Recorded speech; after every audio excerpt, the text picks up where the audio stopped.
बिस्मिल्लाहिर्रहमानिर्रहीम। रब्बि इश्रह ली सदरी वयस्सिर ली अमरी वहलुल उक़दतम मिन लिसानी यफ़क़हू क़ौली। अस्सलाम वालेकुम, मेरा नाम है ज़ीशान उस्मानी। ये वीडियो बड़ी दुखी और तल्ख़ है आज की, और मुझे पूरी उम्मीद है कि इस वीडियो को डिलीट कर दिया जाएगा। तो मेरी ये वीडियो है फ़लस्तीन से मुतालिक जितनी भी वीडियो हैं, अगर आप लोग अपने चैनल पे अपलोड करना चाहें, फेसबुक पे शेयर करना चाहें, ट्विटर पे अपलोड करना चाहें, तो मेरी तरफ से इजाज़त है। मैं आपको कॉपीराइट स्ट्राइक नहीं दूंगा, आप उसको शेयर कर सकते हैं। फ़लस्तीन के ऊपर रोना छोड़ दीजिए, कोई ज़रूरत नहीं है रोने की। फ़लस्तीन के ऊपर, फ़लस्तीन के ऊपर मातम करने की भी कोई ज़रूरत नहीं है। अगर रोना है तो अपने आप पर रोइए, मातम करना है तो अपने आप के ऊपर कीजिए, क्योंकि भैया आपके रोने से ना किसी के ऊपर कोई फ़र्क पड़ना नहीं है दुनिया में। रोते ही चले आ रहे हैं ना 75 साल से, तो अगले 75 साल तक और रोते रहिए, कोई फ़र्क नहीं पड़ेगा। कि दुनिया बार बार मुसलमानों को मार रही है। पहले 100-150 साल में मारती थी, अब हर 20-25 साल में मारना शुरू कर दिया। अब तो हर 5 साल में कहीं ना कहीं मुसलमान पिट रहा है, और हम सिवाय रोने के और सिवाय बद्दुआएं देने के और सिवाय दुआएं मांगने के और कुछ नहीं कर पा रहे, और कुछ नहीं करते और कुछ नहीं कर सकते। बोस्निया की वार हुई, हज़ारों लाखों लोग उजड़ गए, मारे गए 1992 के अंदर। फिर 2017 के अंदर बर्मा ने रोहिंग्या के अंदर लोगों को मार दिया, 24,000 लोगों को कत्ल कर दिया। मेरे घर में यहाँ पे जो हैंडी मैन है अमेरिका के अंदर, उसके बाप को उसके सामने ज़िबा कर दिया था। वो 10 साल का बच्चा था, और उसको बाद में पनाह भी थी तो अमेरिका ने दी, जिसको हम सुबह शाम गालियाँ देते रहते हैं। हमारे मुल्कों ने, किसी ने उस गरीब को पनाह भी नहीं दी। और अब ये मसला चला हुआ है फ़लस्तीन का। रब सब कुछ याद रखता है, तारीख़ सब कुछ याद रखती है, हम लोगों ने पढ़ना छोड़ दिया। तारीख़ याद ज़रूर रखिएगी कि 55 से ज़ायद इस्लामी मुल्क, 1.6 बिलियन से ज़्यादा मुसलमान, 22 से ज़्यादा अरब स्टेट्स, और गज़ा के अंदर पानी की एक बोतल नहीं पहुंचा सके। जब तक बड़े साहब परमिशन ना दें तब तक इजिप्ट अपनी बॉर्डर भी नहीं खोलता एड्स के लिए। बंदे वहाँ से निकल रहे थे, मारे जा रहे थे, उन्होंने अपनी बॉर्डर्स बंद कर दी कि जी हमारे पास नहीं आए, वहीं जाके मरे, जो कुछ करना है, यहाँ पे आने की ज़रूरत नहीं है। सिवाय बातों के, सिवाय लफ्फ़ाज़ी के हमें क्या मिला? लीबिया से क्या मिला? जॉर्डन से क्या मिला? कतर से क्या मिला? सऊदी अरब से क्या मिला? किसी से कुछ नहीं मिला। बोलने की हिम्मत नहीं है हम लोगों के अंदर। अब CNN के ऊपर चले जाइए, जितने इनके एक्स आर्मी चीफ़ हैं, जितने इनके डिफेंस एनालिस्ट हैं, सबके सब अपनी कहानियाँ गढ़ रहे हैं कि वार यूँ करनी चाहिए, ग्राउंड इन्वेजन ऐसे करना चाहिए, यूँ करेंगे तो इसराइल को नुकसान हो जाएगा, यूँ करेंगे तो फ़ायदा हो जाएगा। सबके सब आके अपने तबसरे कर रहे हैं। पाकिस्तान में आप बताइए ना, किसका आपने बयान सुना है? कोई एक्स चीफ़ हो जिनका आपने बयान सुना हो, कोई एक्स प्राइम मिनिस्टर हो जिनका बयान सुना हो, कोई एक्स प्रेसिडेंट हो जिनका बयान सुना हो, कोई डिफेंस एनालिस्ट हो जिनका बयान सुना हो? ये सारे के सारे कहाँ चले गए? इस्लामिक फ़ोर्स बनाई थी ना पूरी की पूरी, जिसको हम लोग चेयर कर रहे थे, वो किधर गए इस्लामिक फ़ोर्स? उनका कोई बयान सुना है आपने आज तक? सिवाय छोटी सी लफ्ज़ी के, एक दो घिसे पिटे बयानात के, हम कुछ नहीं कर पाते, और सामने वाले झूठ पे झूठ बांधे चले जा रहे हैं। मैं आपको कुछ स्टेट से, तो हम लोग डेटा साइंटिस्ट हैं, हमारा काम ही डेटा का काम होता है। पाकिस्तान में तो वो भी नहीं कर सके, बाहर आके कम से कम वो काम करने की इजाज़त है। 23 सालों के अंदर, 2001 से अगर शुरू करते हैं तो 23 सालों के अंदर हमास ने इसराइल के ऊपर कोई 27-28 हज़ार रॉकेट फेंके। अच्छा, जो रॉकेट होते हैं ना, वो मिलिट्री ग्रेड रॉकेट नहीं होते, वो जो यूरिया से घरों में बनाए जाते हैं ना, छोटा सा एम्यूनिशन की, किसी के सर के ऊपर जा लगे तो बंदा मरे, अदरवाइज वो ज़ख्मी होगा बेचारा, वो वाले रॉकेट। और मोटर शेल्स 5-6 हज़ार वो फेंके। टोटल किसी भी एस्टीमेट से ये 36,000 से ज़्यादा नहीं है, 35,469 है टू बी एग्जैक्ट। आप 36,000 काउंट कर लीजिए इन 23 सालों के अंदर। आयरन डोम आ गया भाई, आयरन डोम तो 2011 के अंदर आया ना, उससे पहले तो आयरन डोम नहीं था, तो बिल्कुल खुले थे, वो आराम से रॉकेट फायर कर सकते थे। इन 23 सालों में इन 36,000 रॉकेट्स ने 69 बंदों को मारा, 69 बंदों की डेथ हुई। अच्छा, उन 69 बंदों में तो हर इसराइली हर काउंट करते हैं, और आप देख लीजिए ऑनलाइन तमाम लिखा हुआ है। 2 गायें मर गई वो भी लिखा हुआ है, 2 बकरियां मर गई वो भी लिखा हुआ है, 2 बच्चे हलाक हुए वो भी लिखा हुआ है। इसमें भी 4 फ़लस्तीनी थे अपने, वो पता नहीं उस बॉर्डर के उस साइड पे क्या करें, 4 फ़लस्तीनी 69 में शामिल हैं, वो हलाक हुए तो बचे 65।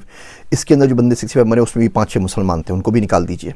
तो एक्चुअली जो नुकसान हुआ 59-58 बंदों का हुआ, वो लोग वहाँ पर हलाक हो गए। अच्छा, इसका अगर आप एवरेज निकालें तो इसका मतलब ये हुआ 521 रॉकेट जब फायर होते हैं तो एक बंदा मरता है। 69 बंदे मरे, 36,000 रॉकेट फायर हुए हैं, तो 521 रॉकेट फायर होंगे तो एक बंदा मरेगा। अच्छा, ये तो 23 साल की हिस्ट्री चल रही है।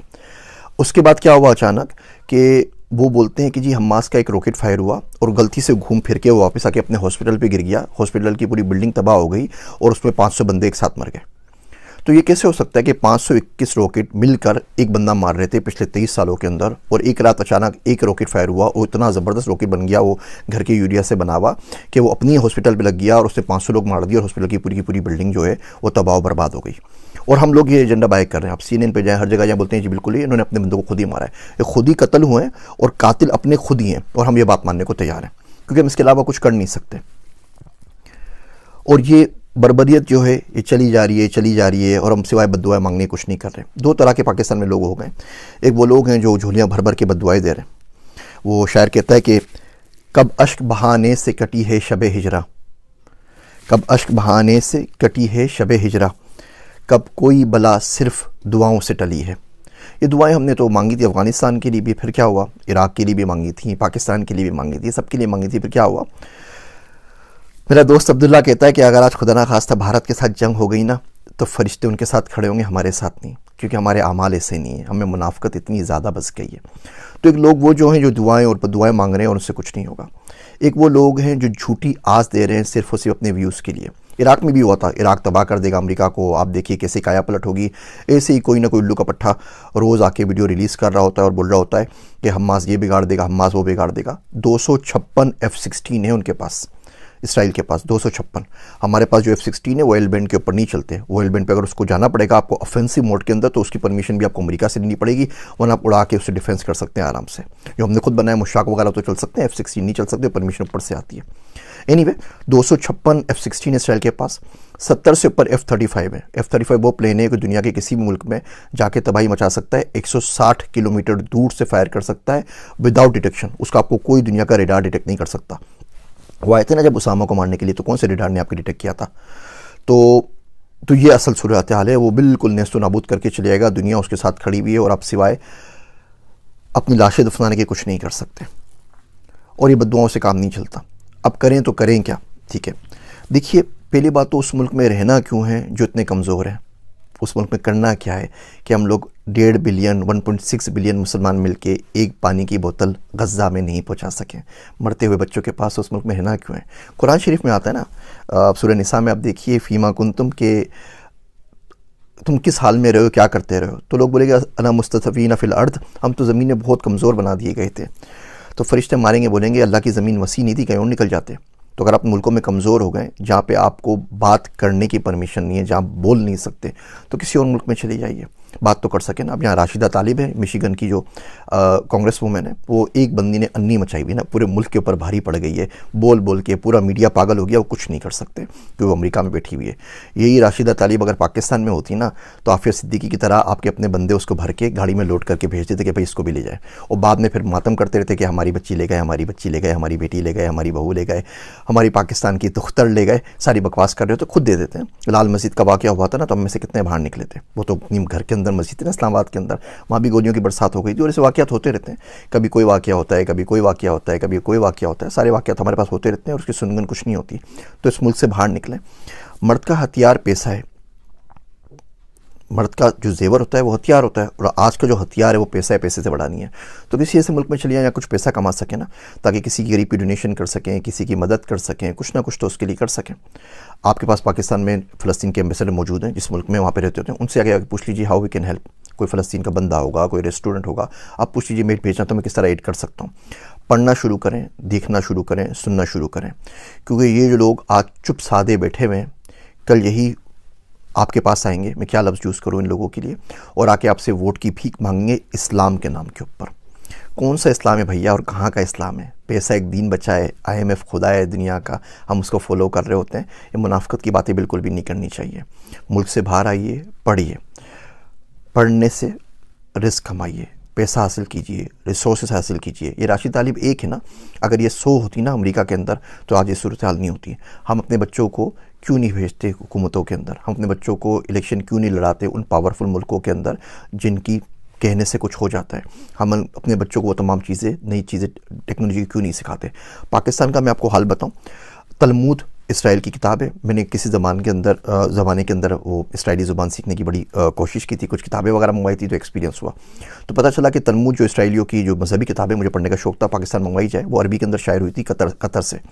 वो किताबें मंगवाई, कुछ और किताबें मंगवाई। वो छित्तर पार्क में मुफ्ती सईद साहब की लाइब्रेरी है, वहाँ पे मौजूद है, आप लोग जाके पढ़ सकते हैं। तो जब वहाँ पर इस्लामाबाद एयरपोर्ट के ऊपर आई तो उन्होंने कस्टम वालों ने रोक ली। तो उन्होंने ये कौन सी किताबें मंगवा रहे हैं आप, ये तो इसराइल की किताबें हैं, ये तो फ़लाँ किताबें, ये तो फ़लाँ किताबें। उनको बोलता रहा भैया किताबें हैं, पढ़ने के लिए मंगवा रहे हैं, रिसर्च के लिए। खैर उन्होंने 4 दिन तक वो रोक के रखा। फेसबुक पे जाके लिखा, लिंक्डइन पे जाके लिखा, कोई अल्लाह का बंदा मदद कर दे, मेरी किताबें छुड़वा दे, मुझे पढ़नी है, रिसर्च करनी है। अलगर्ज वहाँ पे गया, 7,69,000 रुपये उनकी फ़ीस भरी, चालान भरी, पता नहीं कौन कौन सी फ़ीस थी, रिश्वत ये भी नहीं पूछा। वो किताबें छुड़वा के लेकर आया और छत्तर पार्क में मुफ्ती सईद साहब की लाइब्रेरी में रखवा दी कि कोई बंदा अगर पढ़ना चाहे तो पढ़ लीजिए।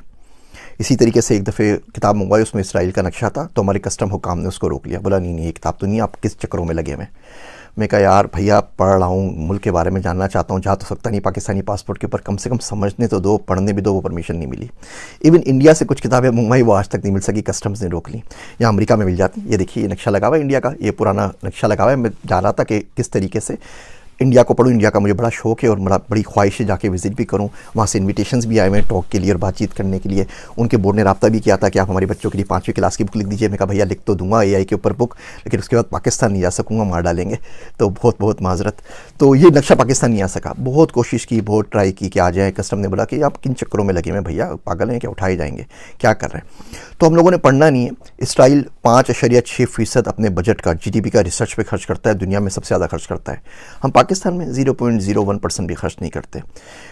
कोई कदर हमारी है नहीं वहाँ पर। तो जिस मुल्क में आप रिसर्च नहीं कर सकें, जिस मुल्क में आप बोल नहीं सकें, कुछ कर नहीं सकें, उसमें करना क्या है। इन वीडियोस के बाद फेसबुक भाई साहब ने मेरे बैन कर दिया है, पेज डिलीशन के लिए मार्क कर दिया है। वो कह रहे हैं 30 दिन में डिलीट कर देंगे, आपने हमारी पॉलिसी को वायलेट किया है। उन्होंने एड अकाउंट भी बंद कर दिया है, तो उसकी वजह से हमारा गुफ्तगू भी सफ़र कर रहा है। अब बाकी चीज़ें भी जो एड थे वो भी सफ़र कर रहे हैं। लिंक्डइन ने भी वार्निंग दे दी है। यूट्यूब भी पता नहीं कितने दिन बर्दाश्त करता है, उसके बाद ये भी बंद कर देगा।